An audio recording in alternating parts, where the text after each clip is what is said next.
When I look at the world today and I think about where I am, I'm in a Christian school, and I compare that to what my current job is, being a senator, I see that Christianity is the stabilizing force that we have in our society.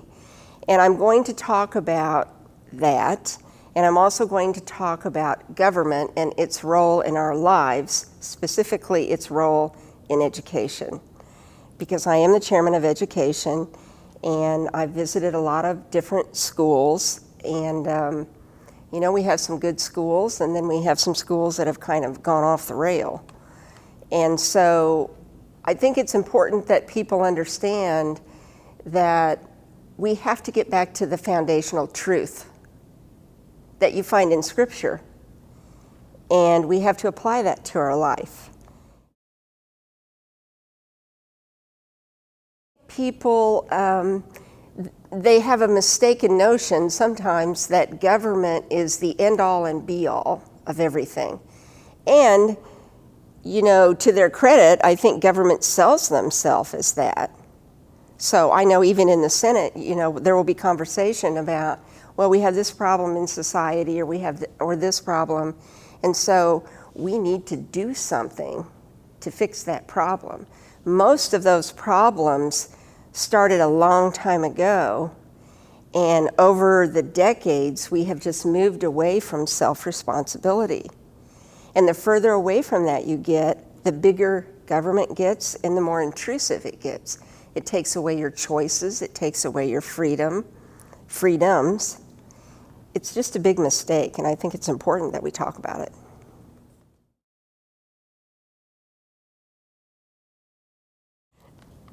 Well, that's kind of hard. That's hard sometimes. If you look at social media now, and everybody's connected electronically, but as we were talking about, we're not really connected. We've kind of lost our sense of community, our sense of family, and we need to remember that we are created by God for a specific purpose, and we are to take what we know and reflect Him in our life and show Him to people who don't know Him. And I think that we've gotten away from that.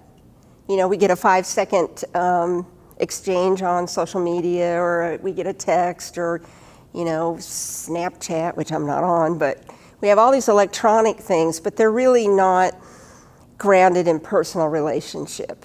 And people are so lonely for that. And I think that that's what Christ does for Christians. He fills your heart when you need it the most. And you need to be able to share that with other people. And I think it's important that we do that, particularly now.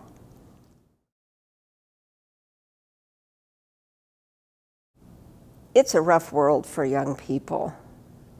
And if a college student has a stable family at home and have been raised in a Christian home, they have an advantage over someone who hasn't. But, I would say that if the Christian students could share their faith with the non-Christian students, or if the non-Christian students could observe you living a different type of life, certainly that's helpful. I think you need to get away from electronic exchange. You need to form a relationship with people. You need to have friends. You need to make a difference in people's lives, even if you're not a Christian person. Stop thinking about me all the time, which I think the world has promoted that kind of thinking. And if you're young, I think you're particularly susceptible to that. Turn off the news. Don't believe everything you see.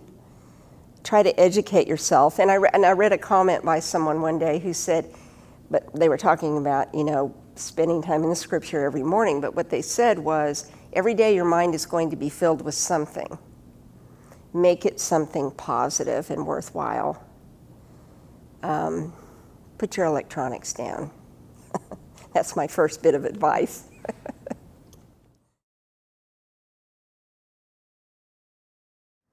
Well, you don't have to look very far to see things happening that are decidedly anti-Christian. Let's think back to COVID. Number one, the government does not have the right to tell you when you can leave your home and when you can't leave your home. But people kind of accepted that. And they, in some places, really targeted Christian activity. So there were places where you couldn't hold a worship service, even if you were sitting in your car in a parking lot. I think you really have to be awake and looking for ways that the government might try to intervene in your Christian life, and you have to stand up and say, no, we're not going to accept this. We're not going to. I feel like that would be my strength. I'm always willing to talk about how important it is and to say to the government, no, you've gone too far. And I think when other people see you do that, then they say, hey, I can do that too. It's really hard sometimes for people. They feel like they're trying to hold back the tide and they can't do that on their own. But if they see someone else do it, then they feel like, okay, I'm empowered to do that too.